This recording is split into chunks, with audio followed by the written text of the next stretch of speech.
Депресията и тъгата ще се опитат да ви надвият, но се научете как да говорите на чувствата си.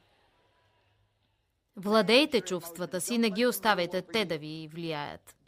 Давид в Псалм 42:5, 11 и 43:5 за кратък период от време повтаря същото нещо 3 пъти. Защо си отпаднала, душо моя? Надявай се на Бога. Защо си отпаднала, душо моя? Надявай се на Бога. Хайде, душа, очаквай нещо добро.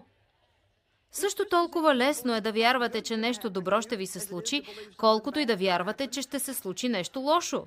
Всъщност отнема много по-малко енергия, защото отрицателните неща изискват повече енергия от положителните.